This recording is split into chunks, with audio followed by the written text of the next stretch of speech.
Ako si Alan Josh Fernando, isang BSHM student mula sa Romblon State University at isa rin akong young farmer.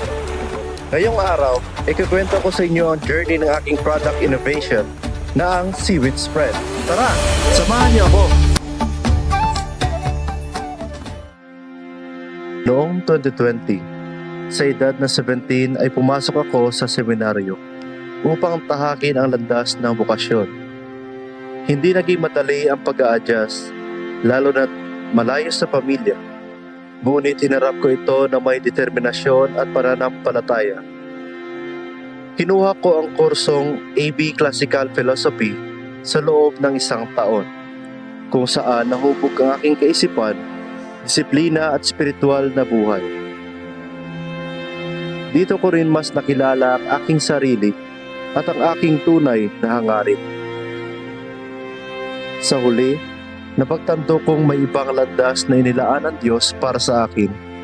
Kaya nagpasya akong lumabas ng seminaryo. Baon ko ang mga aral at pagpapahalagang natutunan na patuloy kong ginagamit sa paglilingkod sa simbahan at lipunan sa ibang paraan. Sa baybayin ng Santa Fe, Romblon, araw-araw na sumasalubong ang amoy ng dagat at tanaw na malalawak na taniman ng seaweeds.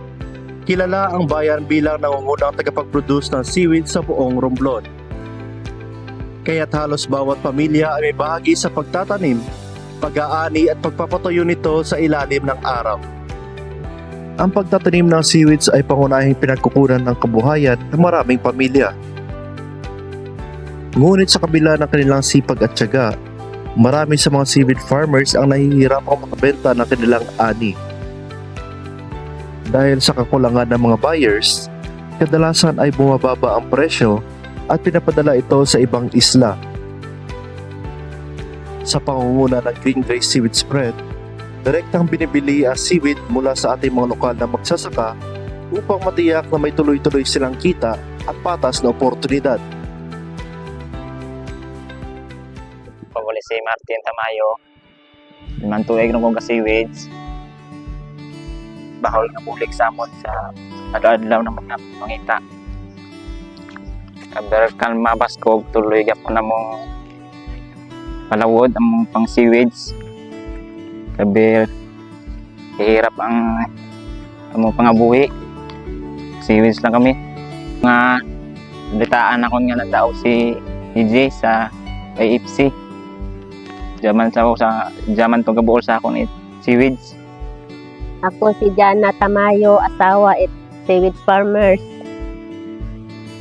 Ang seaweeds ay bahol at bulig sa amon nagapananom at seaweeds dahil di kami gabuol at amon panggastuson tulad ng pangbili ng bugas at mga ulam. Ako nga pala si Pia Din Madrid. Akin malaki ang natutulong ng business ni Sir AJ para magkaroon po ako ng trabaho at matugunan ko po yung pangangailangan ng aking mga anak lalo na po't nag-aaral sila. Ang pagbibigay ng tulong sa mga seaweed farmers ay isang mahalagang hakbang upang mapanatili at mapaunlad ang kanilang sektor sa pamamagitan ng mga programang pangkabuhayan at pangkaunlaran. Ang Green Grace Seaweed Spread ay sumisimbolo sa likas na yaman at kagandahang nagmumula sa kalikasan.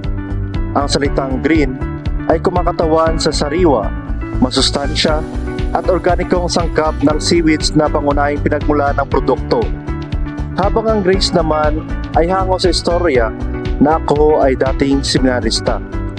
Pinagsama ang Green Grace ay nangangahulugang isang produktong hindi lamang masarap, kundi biyayang hatid ng kalikasan, ginawa ng may pag-aalaga, sustansya at puso sa bawat hapag.